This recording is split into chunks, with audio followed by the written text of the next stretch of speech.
Well, you suggested today's topic. We're going to lead with this after we, of course, talk about the situation in Gaza. That is always the opening story on Halitics these days, tragically. But I just wanted to show folks the thumbnail again. Can America help boys in crisis? Arlen suggested this topic, and you can see the image there of the two street urchins from the 19th century, I believe. And this is kind of the point of the article, is that times are repeating themselves, right, Arlen? We're seeing again a real crisis for young people, specifically males in American society, much as we did 140 to 100 maybe years ago. About a century ago or more, yeah. And also, I don't know if you're aware, Hal, but you and I were once boys also at one time. So I think it's important to us too. It's funny because I remember our old friend Dennis. He was actually closer to your buddy, the police officer whose name now escapes me. He was on the program. He doesn't like me. I can't remember. He and Dennis were close, but Dennis talked a lot about how your body gets old, but your mind stays the same place it was when you're 18 or 20. And I think there's a lot of truth. That's not completely true, but certainly reminding me of that situation. Arlen, before we get to Gaza, obviously going to be a very depressing few moments on the program. I'm just one question about your heat pump. Would you consider, is there any purpose to, and I would assume the answer may be no, but I'm curious, to purchasing and installing a heat pump in Monterey? Certainly something I would consider. Again, the initial cost is high, so that makes me a little bit reluctant. But there are days in Monterey when it gets extra hot, when the temperature soars, and we don't have air conditioning. So I think having that kind of device in the house would cool things down and make it feel a lot better in our house. So it's something that I would certainly consider. That's really interesting, because I thought you were going to say that it doesn't make a lot of sense. It's a very temperate climate there in Monterey. There's sort of a Mediterranean vibe. People say it doesn't get too cold in the winter, doesn't get too hot in the summer. But you're right. There are some real hot days. And I assume that heat pump could even potentially eliminate, to a very significant degree, heating and cooling bills, because, the costs of heating your house once you have it, beyond maybe a little more electricity. So it does actually make sense now that you discuss it. Before we get to Gaza, I just have one more question. I brought up California just now, brought you back to your home state. And I was talking about California with my son, who has spent a lot of time, obviously, with me in Monterey for a while. And we were talking about a relative who's living in Maine right now. And he said, I'd rather live in either San Francisco or Los Angeles, despite all the problems. I won't get into all the detail, but he just said, hey, I'd rather live in LA or San Francisco than Maine. And then I said, where do you put Monterey in that mix? And I also asked him to choose one, LA or San Francisco. He couldn't say. He said, yeah, I like them both. They both have their issues. They both have their positives. I don't know if there's one I'd rather live in. And then I said, where would Monterey fit? And then he goes, well, that would be third in California. So you've lived in LA. You now live in Monterey County, near Monterey City. I don't know if you ever lived in San Francisco, but one of your children certainly spent much time in the Bay Area, if they're not there now. So I want you to rate those, Arlen, and be mindful that you're going to anger dozens, if not hundreds of people, depending on which one you put first, second, and third. Well, of course, a lot of it depends on when we're talking about. When I grew up in LA, it wasn't bad at all. It was kind of nice, but then it got increasingly more crowded and the traffic got worse and worse. And when I got married, Nancy and I decided, hey, if we're going to raise a family, it shouldn't be here in Los Angeles. So that's when we moved up to Monterey. And I think we're definitely happy that we did. San Francisco, it has its own problems of late.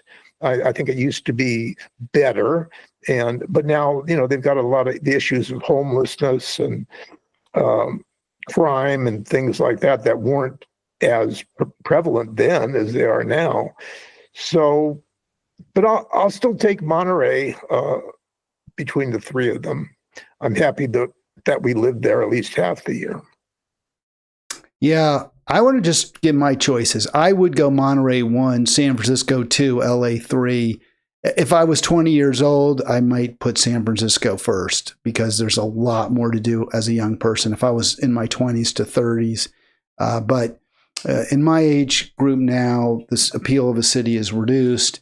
It's much prettier in Monterey. It's a little more affordable in certain ways. There's problems with pollution, really more street. I wouldn't say pollution in San Francisco, just trash. The streets just aren't really so pleasant or appealing to be in. And I just wouldn't want to be in a city where I have to drive, half hour everywhere. And parking is moreover extremely challenging, which it is in Los Angeles. So I think you're in the same place. Maybe you would put LA over San Francisco, though. I don't know.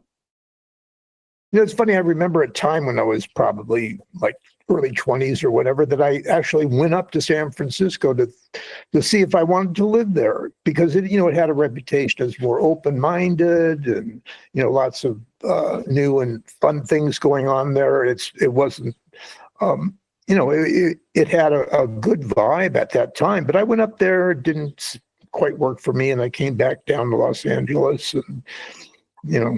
But San Francisco, the Bay Area, had much better reputation and deservedly so years ago. And now they're having more and more problems. In fact, California is in many ways. And that's where Gavin Newsom's going to have to do some work to, convince people that he could, that he's doing the best he can in California. No question about it. The states like California and New York have really suffered in a lot of different ways. And that, of course, makes it harder for Democrats to persuade the voters that they should be in charge, since states that they have been in charge of haven't necessarily done particularly well. Now, there are many different reasons for that. Some may be the fault of local and state officials. Others may not be. Obviously, as the late Ed Schultz would say, the devil is in the details. He always said it wrong, though. The devil in the details, I think, is what he would say. The devil in the details. I always thought he said it wrong, but I'm not sure. You and I disagreed. I always liked him better. You liked Hartman better, but I guess variety is the spice of life, Arlen.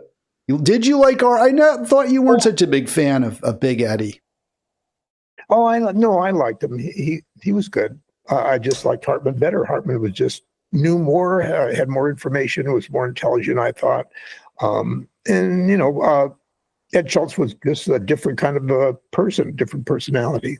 Different style for sure. I found Ed's style a little more congenial to me, but I get it. A lot of people like Tom better. All right, let's get to obviously the saddest part of the show, the early segment where I discuss the latest death toll, the carnage in Gaza.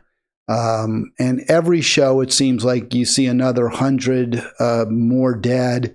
Here, the death toll exceeds 62,800. That's official. From Anadolu Ajansi yesterday, the headline was 62,700. And we see more starvation as well. 3 more Gazans die of starvation, over 300 now, due to the Israeli-caused famine, and of that number, over 100 children. This is horrific, Arlen. You had some thoughts you wanted to share.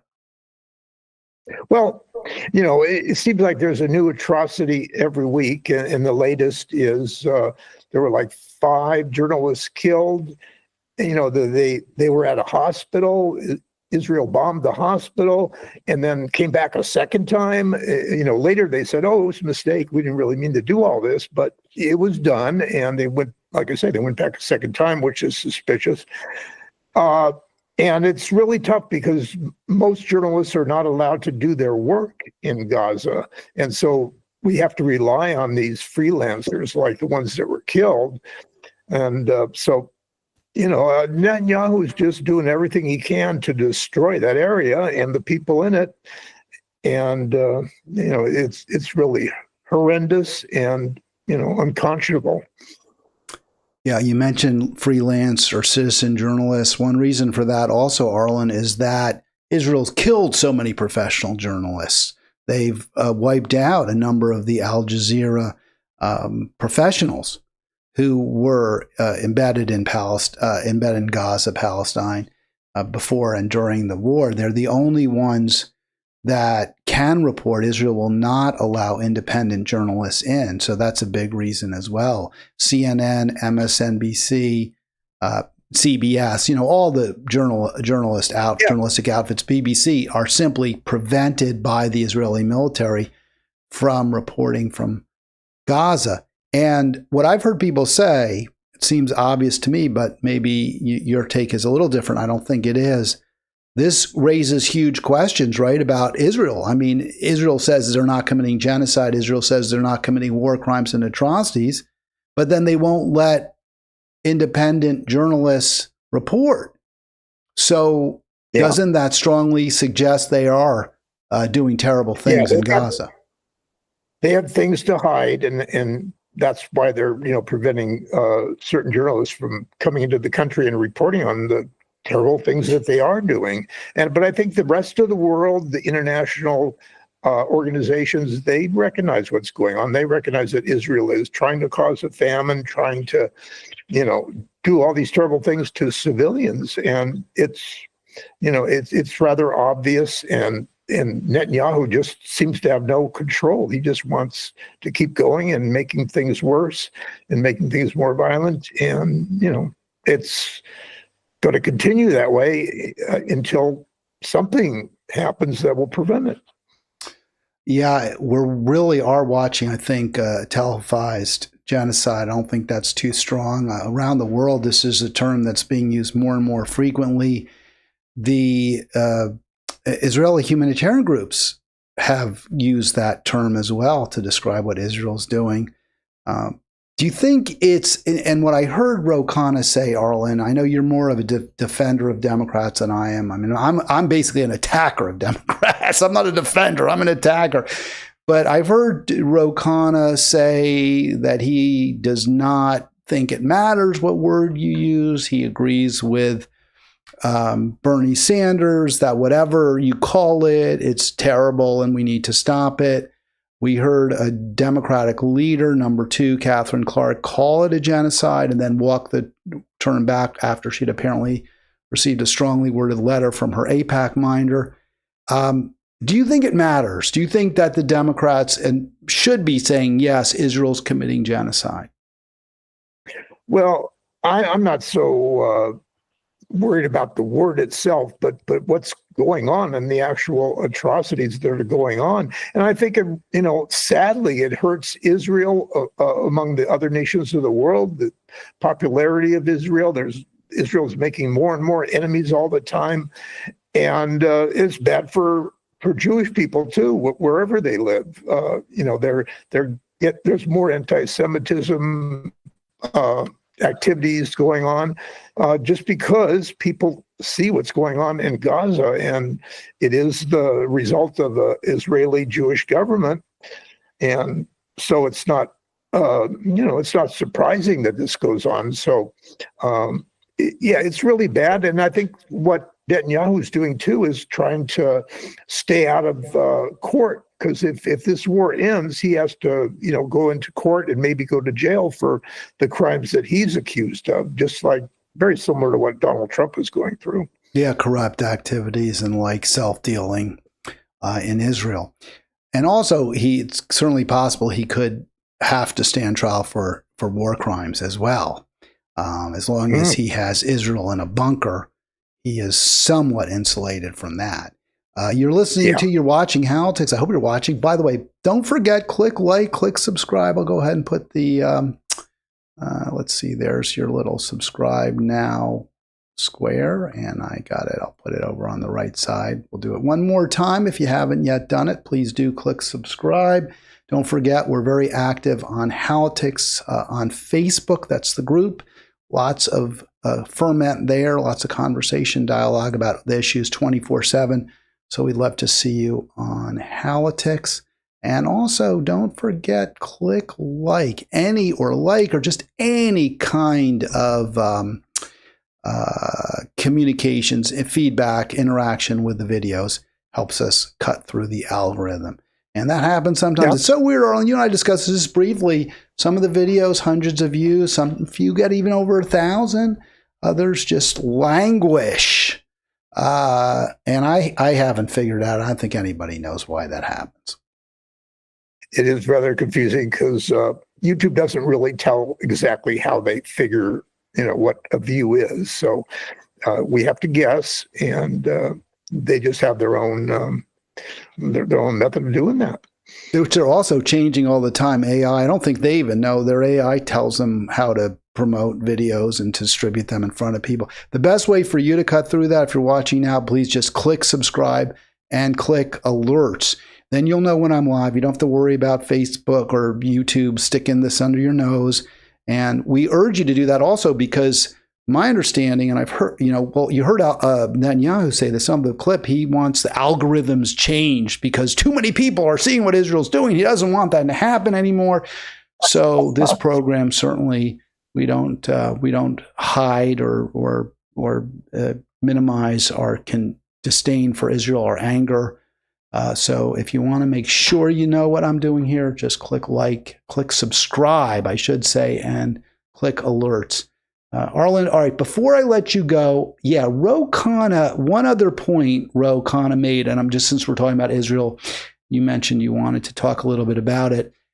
He was talking about the vote that Marjorie Taylor Greene called for in her amendment to defund the Iron Dome, the United States paying for the interceptor missiles that Israel uses when it's attacked by obviously its adversaries like the Houthis, Iran, and even every now and then by Hamas. And, Taylor Greene said we shouldn't be paying for that. If Israel wants to defend itself, they can buy their own interceptor missiles from us, but we shouldn't be funding it. And famously, only about she got 6 votes for that proposal. Ro Khanna was asked about it. He said he thought that we should supply Israel with defensive weaponry. I was a little surprised. I was taken aback. I knew he voted against the Taylor Greene amendment, but I didn't think he would come out and say that we should be protecting Israel at this point. I wonder if you have a reaction to that. Yeah, it's always unusual, I think, when somebody like Marjorie Taylor Greene or somebody prominent in the MAGA community differs from others, and that seems to be the case here. There are a few people that are dissenting, including the Epstein case. You have some different opinions in Trump's base about that, whether we should be going after more information and more records. So I think that's a good thing. But as far as what Israel does, it's hard to make a case that we should be,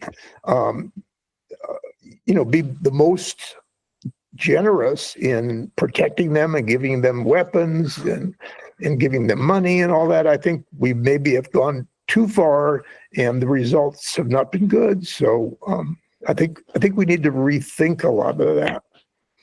Yeah, it's very troubling. I think one thing you see is the influence AIPAC has even over Democratic representatives who don't take its money. As I understand it, Khanna does not take money from AIPAC. Neither does Bernie, for certain does not. Neither does AOC. And all of them have been somewhat measured, seem concerned about irritating, aggravating, raising hackles among the aggressive pro-Israel donor class. And it really points out what I think you've been saying for quite some time, that the government has been corrupted, both parties, by this relatively very small country, but with punches way above its weight when it comes to global affairs. Well, of course, the real problem is anybody with money has too much influence in our country, in our elections, and certainly pro-Israel supporters have a lot of money too. But it's just the whole thing. It's all about money and greed, and that's those who have the money get what they want from Washington, and they're certainly getting it from Donald Trump. One of the arguments that Marjorie Taylor Greene made against funding the Iron Dome is that America needs that money to address the serious problems that we're facing at home. I don't think that's even an arguable proposition. It seemed absolutely clear to me that she was correct when she made that assertion. One of the serious problems that you identified, you brought to my attention, well, I don't know if you identified exactly, but you saw this and it spoke to you, what is called the boy crisis of 2025. This article's a week old, but it's still certainly evergreen. Arlen, why did you think this was an important article and underlying crisis to discuss? I've seen this subject covered in a number of different places, and I think it's real. I think the difference between the genders, between males and females, is kind of large. And one thing in this article is the vote in 2024. It seems like young men predominantly were in favor of Trump, while the younger women were more in favor of, Biden or Kamala Harris. So it's definitely, there is a difference between boys and girls and men and women. And right now, for a while, maybe the women, the females had it worse, but now they've gotten a lot of extra help in the past several decades. And now maybe the boys, the men need the help right now. It certainly appears that way, going by statistics and reports, that boys do need help. In this particular article, they had some solutions, I think, that were good. So that's really interesting what you said, Arlen, about the disparity in vote between males and females. Of course, we've always seen this. This is not anything new, that there's been a gap, right? That Democrats tend to do better among women and Republicans do better among men. There may be a variety of different reasons for that, but I don't think that's a new thing. But what I do find interesting is that it seems as though you're attributing the gap, at least right now, to the worsening situation or the deteriorating situation of males versus that of females. Yeah, you're right. Females tend to be a little bit more toward the Democratic Party, but never, I think, to this extreme. It seemed more than ever, just like the number of Black voters and Hispanic voters that tended to move in the direction of Trump.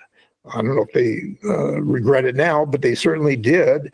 And so, and that's one reason he's president now. He got a lot of young men. He got a lot more minorities, a lot of young people. So yeah, pretty much every group. Let me just jump in. I hate to interrupt you. Actually, I don't hate to. I do it too often. But just to make the point, as I understand it, pretty much every single demographic group shifted to Trump. Obviously, he didn't win every demographic group, but however you slice and dice the population, by race, by ethnicity, by age, by sex, whatever group you're choosing, more of them, a higher percentage of that group voted for Trump in 24 than it did in 2020. Yeah, and that's also the kind of the subject of another article I think we're going to talk about, and that's how Trump treats Black people and minorities in so many of the things he's doing now. He's making it clear, at least to me, that the white people are a little bit more important than Black, and he's stressing that more and more. The thing about this. And yet, Arlen, again, isn't it interesting that even with a Black nominee, as I understand it, Black men voted in greater numbers for Trump in 24 when he was running against Kamala Harris than they did in 2020 when Trump was running against Biden. Obama said that was because the brothers aren't feeling a Black woman nominee, but for whatever reason, even in 2024, you saw Black men moving a little bit towards Trump. And that may be because they're men, right? So men in general are doing worse. Yeah, well, Trump has many of the attributes that young men are supposed to like, power and more violent and more, stronger and more extreme, I think, than certainly the Democratic Party. So it seemed to work for him in 2024, and that's why he is the president. So some of the problems we're seeing have really gotten worse even in the past 15 years. And I was really pleased to see the authors single out inequality as a major factor in causing these problems to worsen, including suicide rates rising by a third since 2010. Also, less and less men are getting college degrees.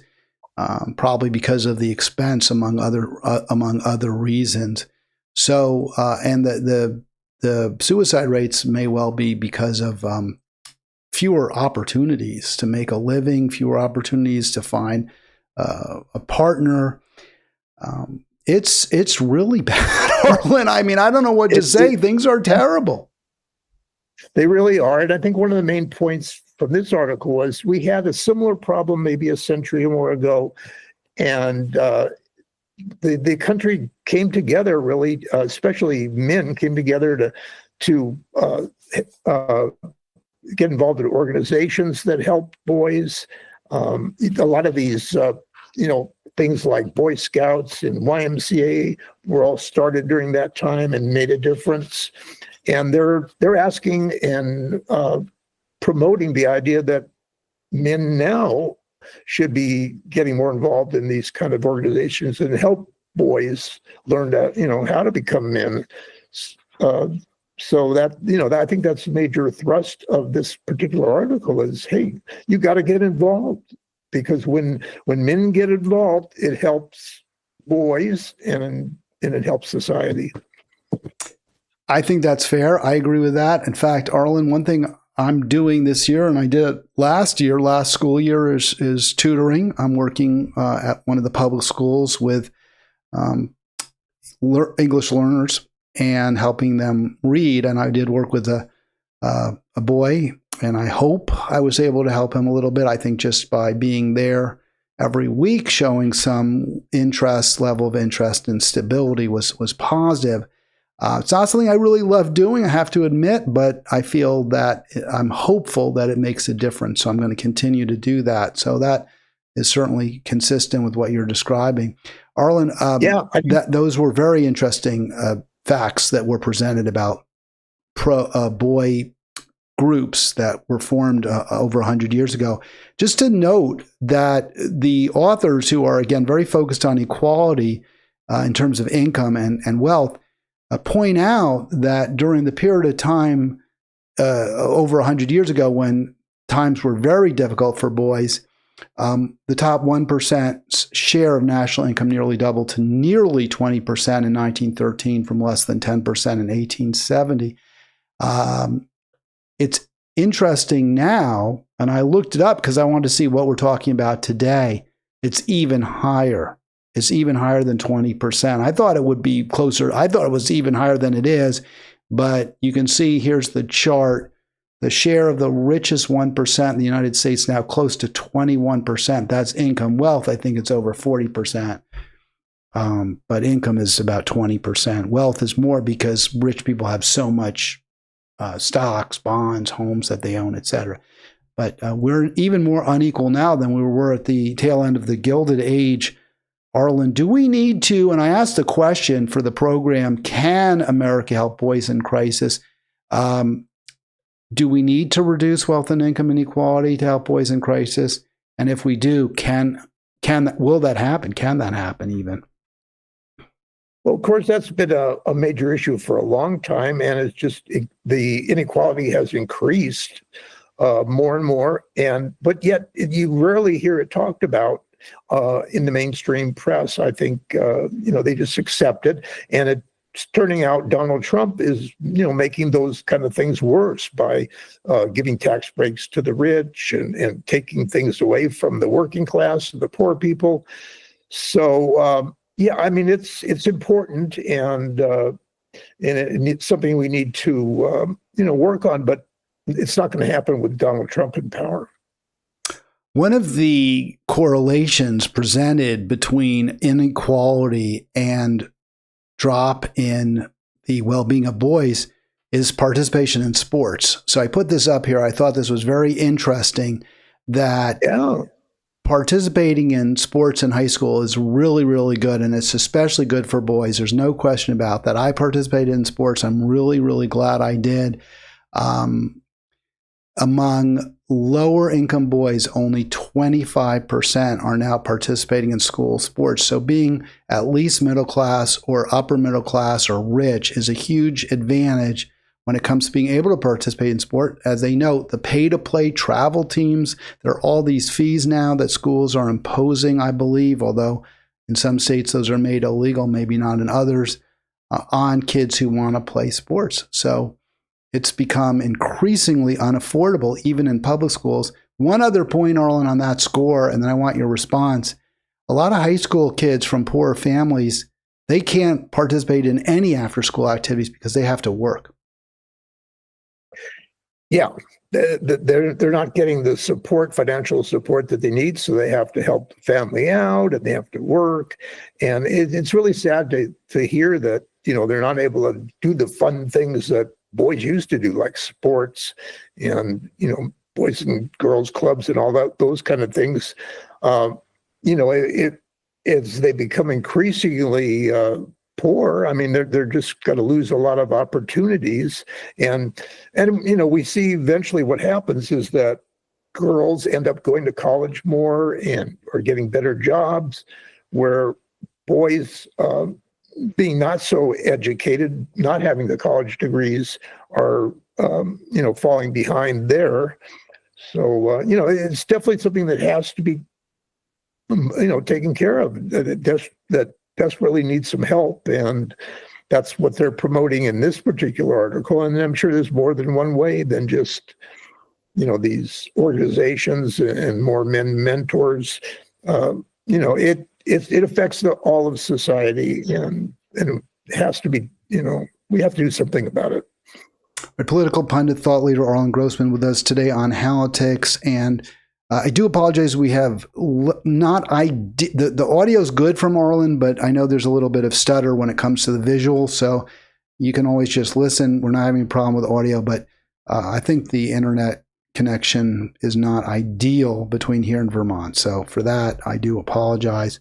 Nothing I can do about it, folks, at least that I'm aware of.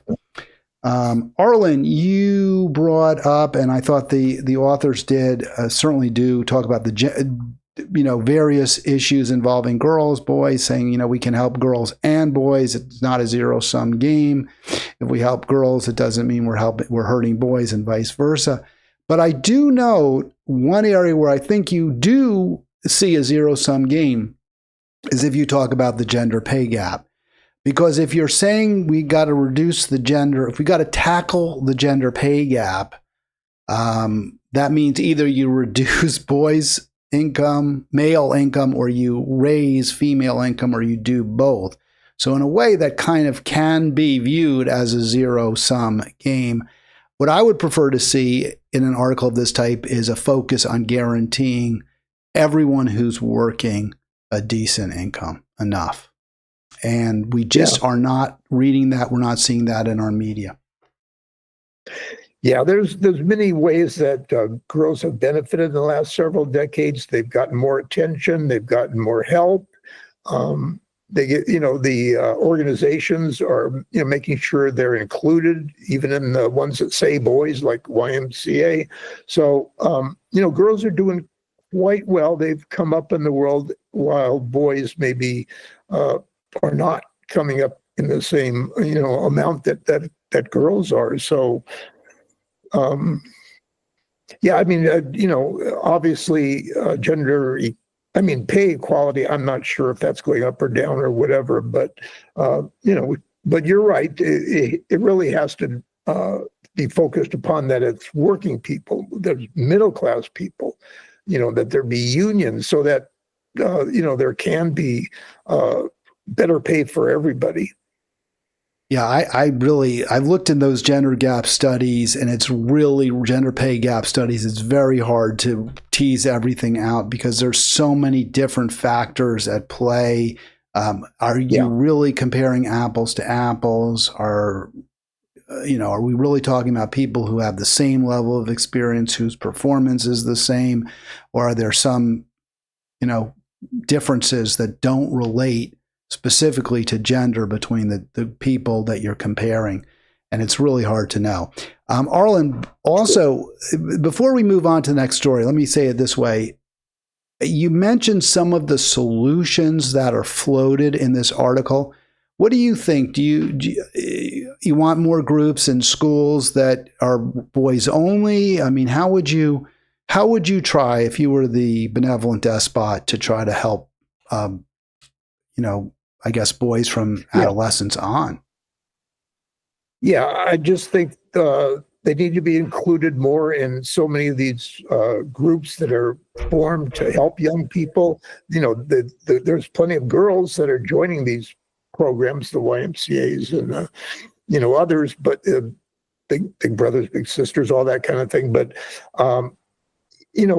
boys have to just be more involved in all these organizations get involved with men, and they make a point that it helps men too if they get involved in these kind of things, as well as helping the boys. So that's what we need, and I hope that there's a way to get it, but at least they're promoting this particular problem and giving some solutions, having men much more involved than they are now. All right, let me ask you about a few thoughts. What do you think about having mandatory uniforms in public schools? I don't know if that was ever the rule. I think some schools had those, both for boys and girls.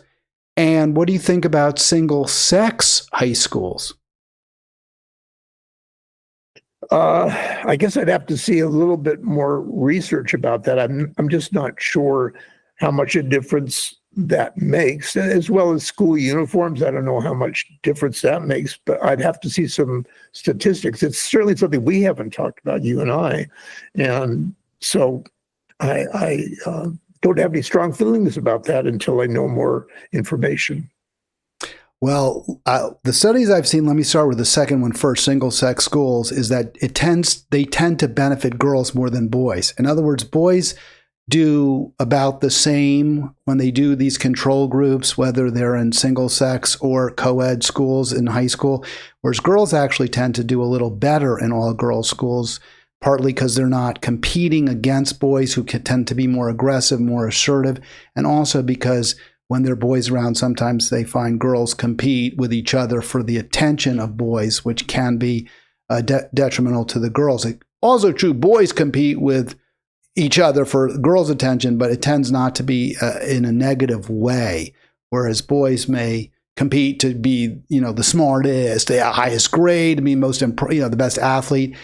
That can be problematic, but it's on balance, they're competing to be good or better, whereas girls can compete in sort of cattier ways, not as nice ways. So there may be advantages for girls. I would think there would be for boys too, but I don't believe the data suggests that. I would personally think there could be advantages not to have the added complication of girls. The other issue, uniforms, I actually strongly support for several reasons. One, it reduces competition. To dress a certain way, to identify yourself by your clothing. I think if we're talking about inequality, poor boys obviously are going to be wearing clothes that may not be as nice. If schools supply uniforms, I think they should, just dark pants, a white shirt. That would really, really address that problem, that sense of inferiority that kids from poor backgrounds feel in schools. And that's true for girls and boys, of course. So those are just a couple of thoughts that seem to me to make some sense. Yeah, as you talk about that, I'm thinking now that every once in a while you see programs that talk about successes in education, certain schools that do so much better than other schools. And it seems like in just about all those cases, uniforms are part of the school. So I suspect there might be something to what you're saying, and it might be better if everybody had the same kind of uniform rather than the chaotic situation that we probably have now. Yeah, my one of my nieces goes to a school where they have a dress code, and I think they're actually uniforms, and they have a choice. The girls can either wear slacks, dark slacks, I think blue. I mean, it's not like you can choose the color. It's blue, the slacks or the skirt, and then the white shirt. And that's the boys. They don't get to wear skirt. They wear, I guess, if they're trans, then they can wear a skirt, I suppose. But the boys are supposed to wear slacks, and when it's hot, if it's above a certain temperature, then they can wear shorts. And I think that's true for the girls too. And then the white shirt. I think that makes a lot of sense. One of the arguments against uniforms is that kids can express their individuality by wearing their own clothing, and they're not all looking exactly the same. Every kid is different. But there are ways around that. You can wear like a little chain, or you can wear a wristwatch, or some other way to distinguish yourself, a pin, so you don't look exactly the same. Also, I find, certainly from my high school days, that there's tremendous uniformity enforced by not having a uniform. In other words, kids who are goths dress a certain way in black, and kids. So your uniform kind of pigeonholes you and identifies you rather than allowing you to express your individuality. So I'm a big, actually, proponent of uniforms. Personally. Yeah, and you're convincing me, Hal, because when you think about it, if they don't have a uniform, if they wear whatever they want, there are complications. They'll be promoting something or putting something down, and of course there's the money involved. Who could buy the best clothes and who doesn't have that opportunity. So it seems like things even out a lot better with uniforms, and probably would make more sense overall. All right, before we move on to the spirit of Old Dixie rising in the nation's capital, anything else you wanted to add on? I think we've exhausted the topic pretty well. We haven't exhausted, but we've talked quite a bit at length about the crises facing boys, especially adolescent boys. I just want to again say, Arlen, it's really sad. It's just so sad. So many people in our society, millions and millions of people suffering. I wish we had the power to do something more about it.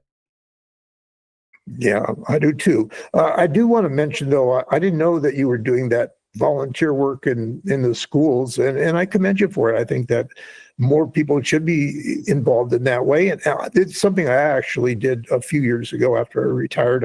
I did some of that, tutoring and reading for younger people. And I think it helps the students for sure. And I think it's a good thing overall. So I commend you for what you did.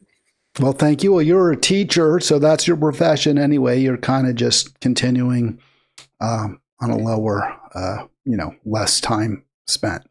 All right, let's get to, and I commend you as well. Let's get to this story. This is another Arlen curated story.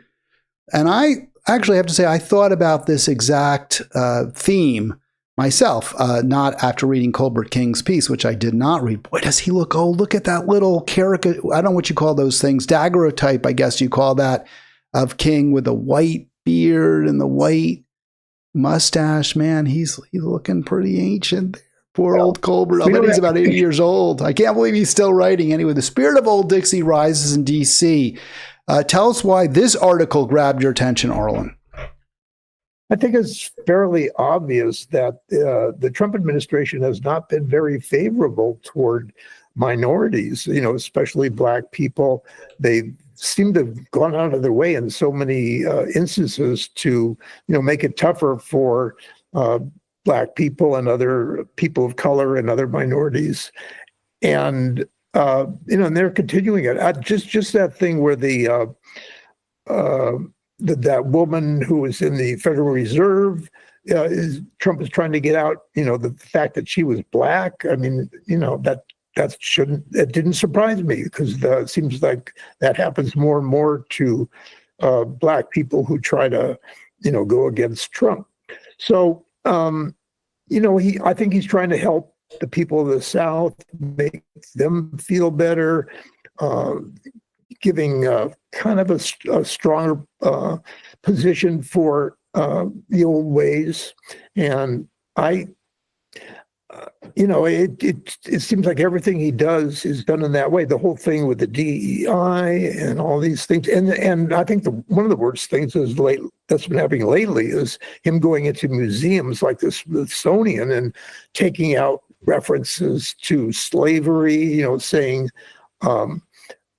slavery may be bad, but we've made a lot of progress since then, and that's what we should emphasize more. But then he kind of dismisses any of the problems that come from all that discrimination and slavery and racism. I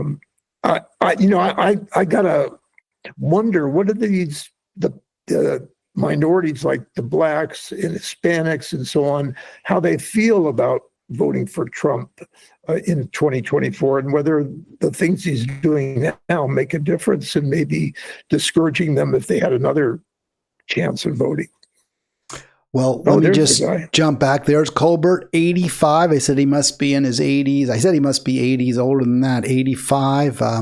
Good for you to keep your career going even now. I think he's pretty close to, he's pretty much fully retired, actually. I haven't seen his name on a piece in a while, but I guess he felt strongly that he wanted to talk about what Trump is doing now in the district where he's lived, I believe, his whole life. 240-242-5646 if you want to join us. The Fed commissioner, you mentioned Lisa Wood, by all accounts, I believe, very highly regarded, respected commissioner. There was an allegation that she had apparently, I don't know, fiddled with some numbers to get a mortgage, but that's never been proven, and she's never been charged with any wrongdoing. There's no allegation of corruption as far as I'm aware against her. The real crime for Trump that in Lisa Wood's case, as I understand it, is she has voted along with Jerome Powell, who I believe is also black, by the way, or son of Powell, maybe I'm wrong. It was another Powell, Michael Powell. No, Jerome Powell is not black. I was confusing him with Colin Powell's son, Michael Powell, who I think may have also been in the Fed at one point. Maybe that's where I got confused. No, FCC. So I'm totally wrong. Forget about what I said. Jerome Powell, the Fed chair, white. Trump doesn't like him. Lisa Wood, black, Fed commissioner. Trump doesn't like her. Her big sin is that she wants to keep interest rates where they are, stable. She doesn't want to lower them. He wants to supercharge the economy. Trump does. And now he says he's going to fire her. I don't think he has the authority to do it. This may or may not happen. I generally am skeptical of allegations of racism, of anti-Semitism. I got to say here, I think there's certainly, I don't know, there's, specific evidence like Trump said something, but we see a lot going on. And I don't think it's unfair. I don't think it's unfair to make that at least assertion that Lisa Wood's race may have played a factor in Trump's decision to try, if he can, to remove her from her office. I think what he's asking of her is to resign, and I was very pleased to hear her say, "I will not resign." She feels that that would be unfair, and she's going to stick with her job. And like you said, I don't think Trump has the legal ability to get rid of her. So good for her. Which he must hate that, because he is such he just can't stand being told no because he's so immature. He's such an adolescent. We definitely hearing no is really boils his butt. So that kind of makes us all happy, I suppose, that he's at least getting a no right now. I'm certainly happy about that. Back to the article by King. He doesn't mention Lisa Wood, probably because he had written it before this all went down.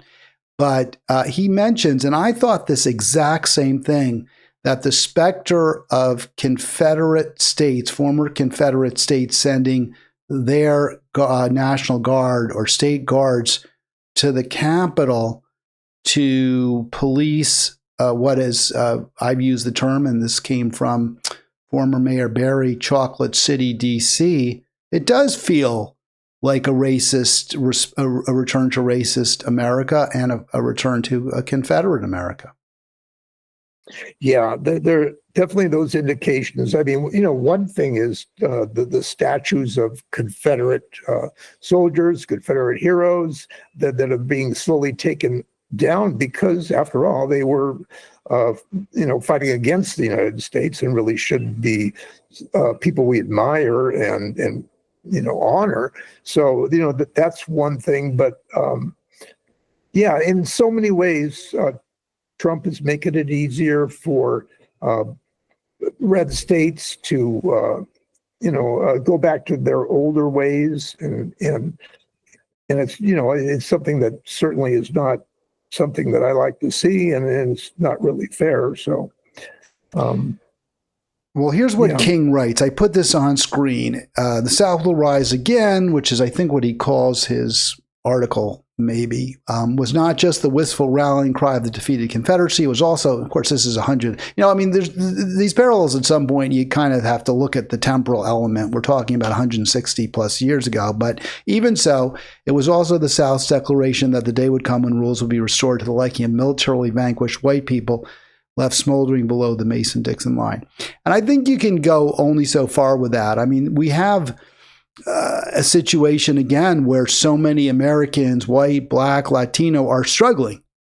And it is true that people of color struggle more, but lots and lots of white people are struggling as well. And I think that the problem that we face now as a society or political parties where one has said we're going to represent the people of color, meaning the Democratic Party, and the other that has said we're going to represent the white people, meaning the Republican Party, rather than having a party that says, no, we're going to represent everybody. We're going to have poor, especially poor, struggling, working people, regardless of race. And I think this has given Trump fertile ground to pander to racism, nativism, whatever term you want to use. Your thoughts on that, Arlen?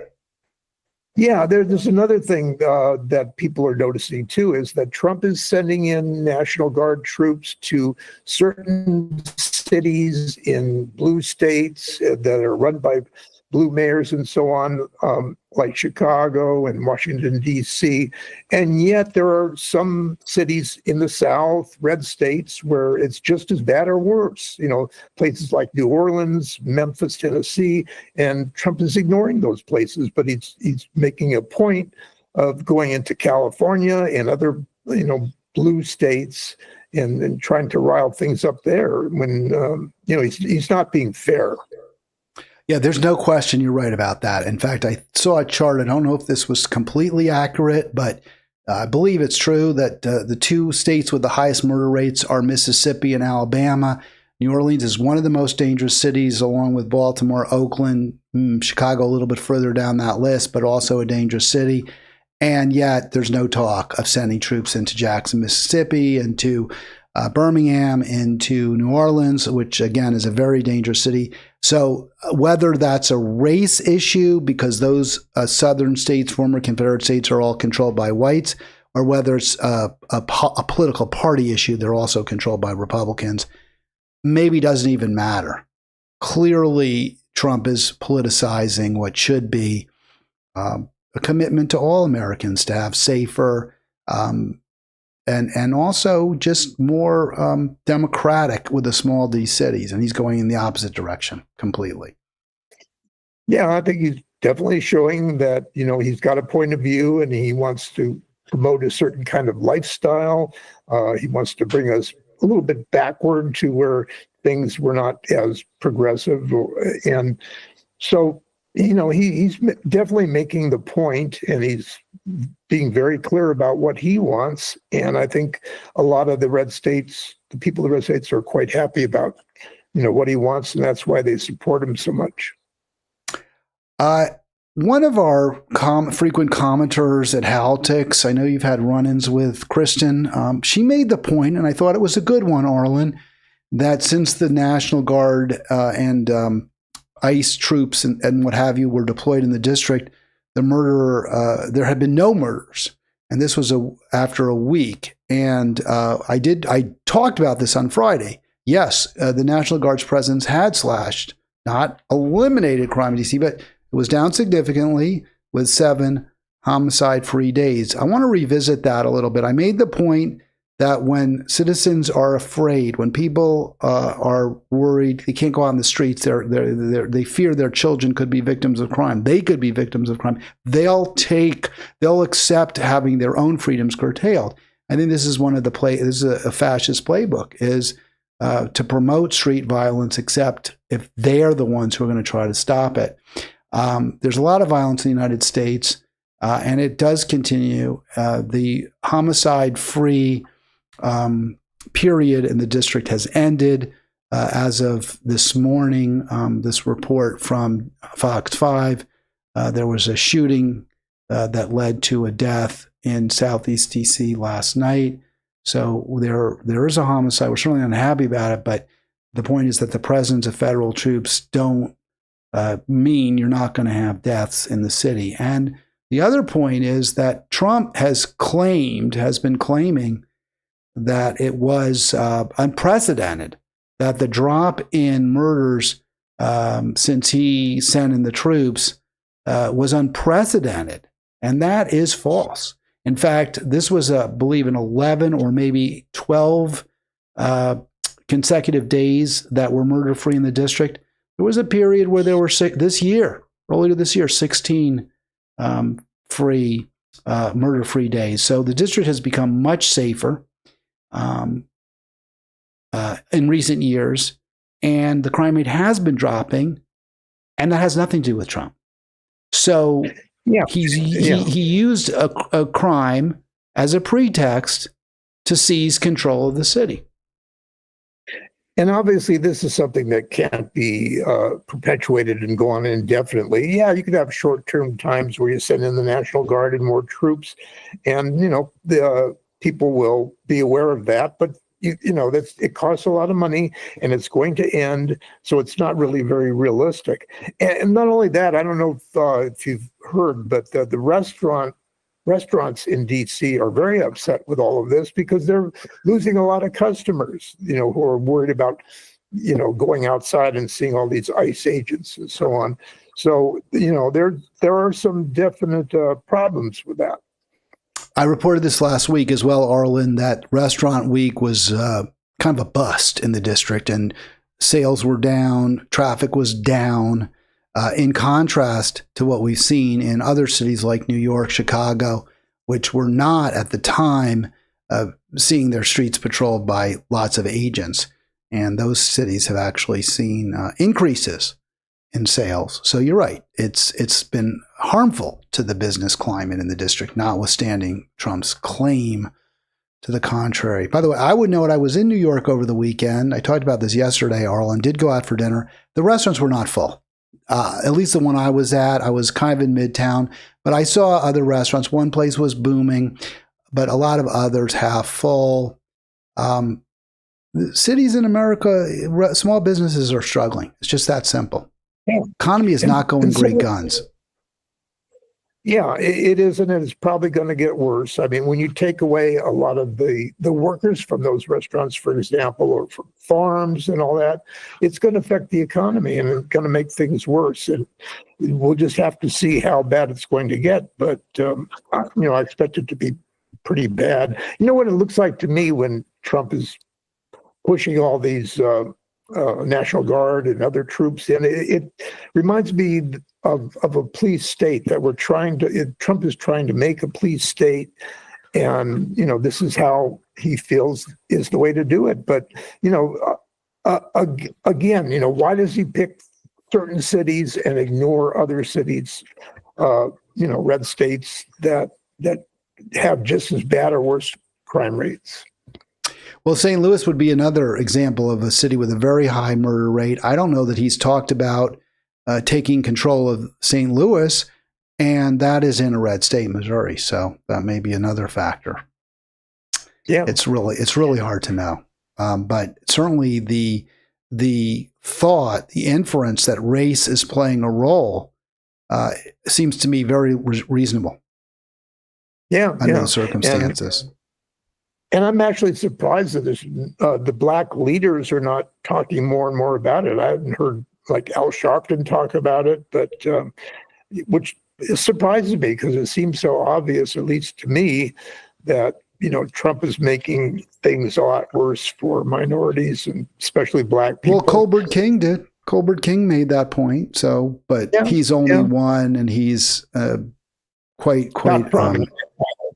Not prominent at this point. He was at one time. He was I believe he was definitely a top editor. I don't know that he was never editor in chief, but he was a top editor at the Washington Post for many years. So a very prominent journalist. I seem to recall him winning some kind of major writing award too.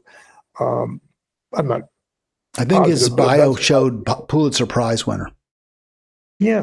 I mean, so he definitely has credentials.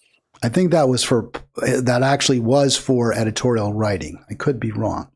Arlen, one more story. It's 3:00. Do you want to keep going? You ready? You got it in you to do warp speed, or you want to save that for next week? Well, we could. I don't know. I could go either way, Hal, but it's definitely something that. Well, let's talk about it for 5-10 minutes at least. Right. So, what was Operation Warp Speed? This is one more article that Arlen was eager to discuss, also from the Washington Post. Tell us what, because I had no idea what Warp Speed was. I mean, it's like, isn't that when the Millennium Falcon goes to hits the speed of light or something? Isn't that warp speed? I don't know. I do remember it well because at the time, COVID was starting to rise up and people were starting to get a little bit worried. And I think Trump was feeling uncomfortable because he hadn't talked about it like he should, or, made it sound as serious as it really was. So he made a strong effort to find a vaccine that would help against COVID, and he put a lot of resources into it and a lot of money into it, and it worked. We ended up with a vaccine fairly quickly that was very effective. So that was certainly a plus for Trump. But in everything else now, we've got a lot of research being cut, a lot of science being ignored or cut, and it's like, the reverse of the warp speed. He's, bringing it the other way now and kind of ignoring all the good things that, our efforts together between government and universities and corporations, finding out, finding answers to some of these diseases and cancer research and so on and so forth. We're going to lose ground in those areas. Yeah, Arlen, I was surprised when I read this article. I did not realize, well, first of all, I guess I'll just put it this way. I didn't realize Trump deserved any credit at all for the development of the vaccines.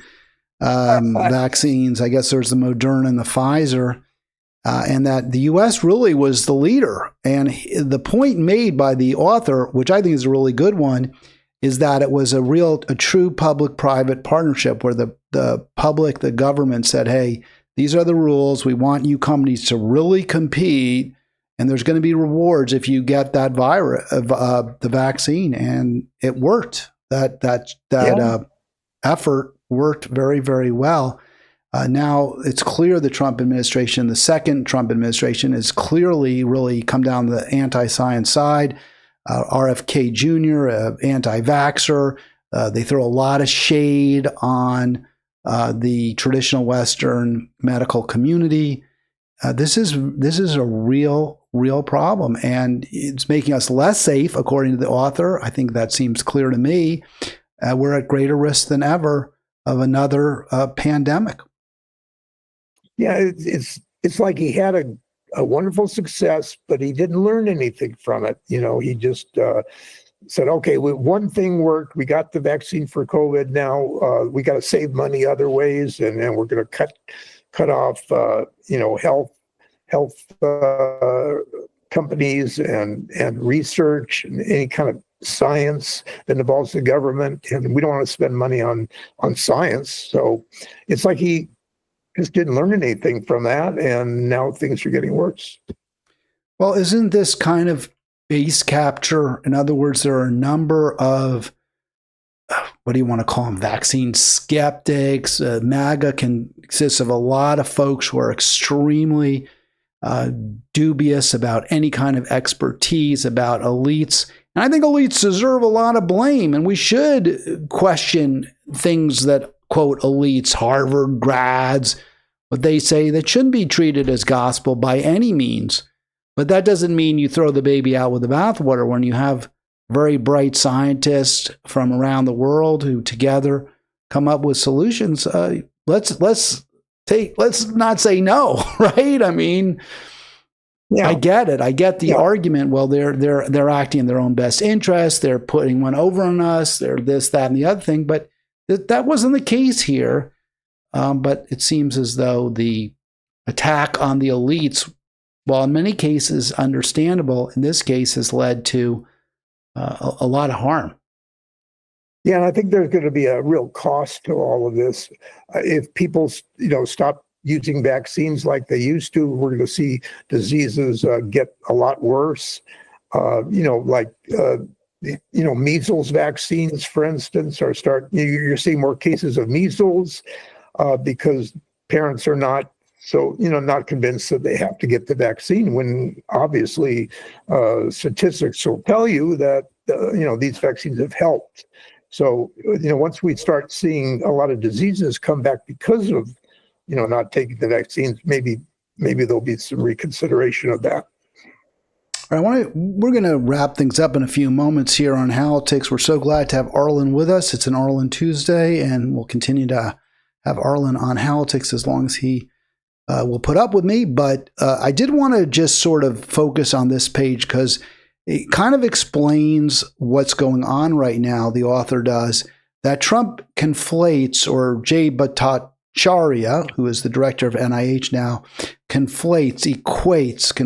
equation vaccine mandate politics with the proven science of mRNA technology. So what they're saying, and it took me, I had to read that sentence several times to understand what they're talking about. But basically, they're saying, the author is saying, the problem is that vaccine mandate politics was very unpopular among a large segment of the population. People didn't like being told they had to get a vaccine. And people also didn't like being told that they couldn't work without a vaccine and that they had to quarantine if they got positive results on their COVID test. And because of all that, people were angry and they doubted the science itself of the technology. I agree with what the author is saying. These are two separate things. One is, does the vaccine work? Does it make us safe? Yes or no? It does. It doesn't eliminate, it doesn't kill. It's not like smallpox, but it definitely reduces first of all, the likelihood you'll get sick, and second, if you do, how serious it'll be. It was very, very effective. So that's point one.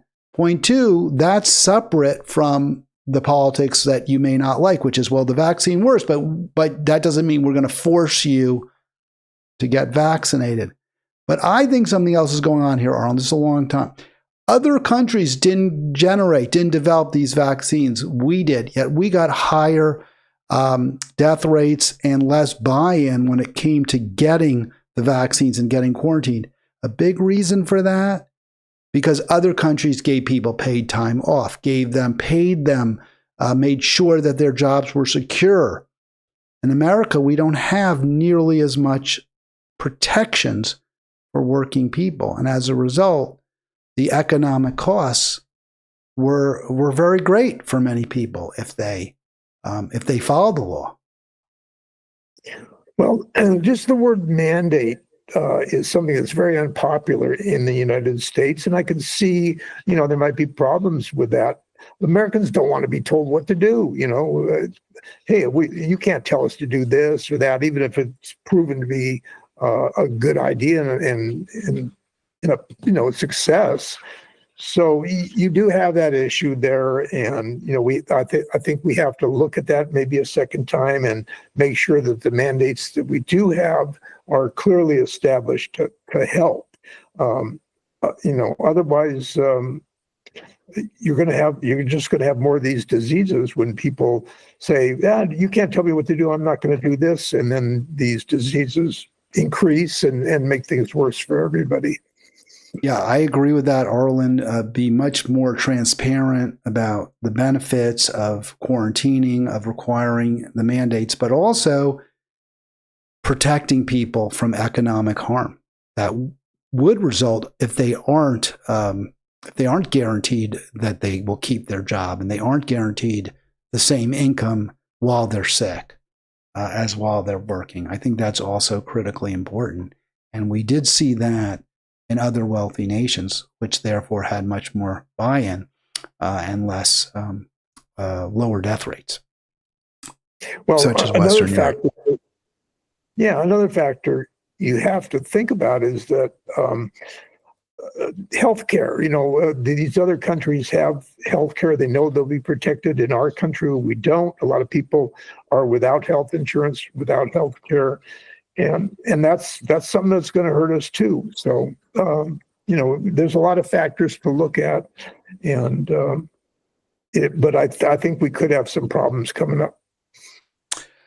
Well, we shall see, but I think that's not a particularly controversial or unlikely prediction, which is problems down the line.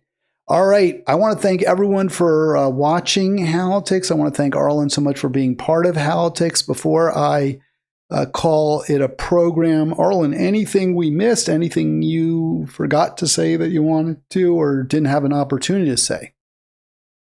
Well, there's always lots of things to talk about, and we'll find some more for next week. No question about it. But I think you should be commended, Hal, for bringing all these issues up and for allowing people to have different points of view on your Halitics Facebook page. It's good to have disagreements as long as it's done in a respectable way, and I hope that continues. I wish we'd get a few more calls on the program here that we could argue with somebody, but anyway. Well, you need to get your team together, Team Arlen, and berate them into calling if you want. Before we go, I did want to share this story real quick about the vaccines and the dangers of the anti-vax movement. So I didn't even know about this, but just a few weeks ago at the Centers for Disease Control and Prevention in Atlanta, a gunman started firing bullets at the building, and they suspect the shooter may have been motivated by anti-vaccine sentiment. So this is a real thing. This is a real fear. I sometimes, like when you were talking about the rise in anti-Semitism, Arlen, I'm not so sure I'm thinking it's happening, but this is happening. People's anger, resentment at elites, at the establishment, at science itself is growing. And here you see a man shooting at doctors and researchers and scientists who are actually trying to make him safe. Yeah, well, a lot of MAGA people are very serious about what's said, and they believe all that's said, and they see enemies out there, and a lot of people just don't have any restraint when it comes to violence and wanting to make a difference and by hurting people. It's really tragic, and of course, in this country, there's so many guns, and we allow so much violence to happen. We're going to see a lot more of that, of course. All right. I want to thank you one more time, Arlen. You got the last word, and I want to thank all my viewers, whether live or watching the video on the podcast at Halitics. Thank you for being part of Halitics.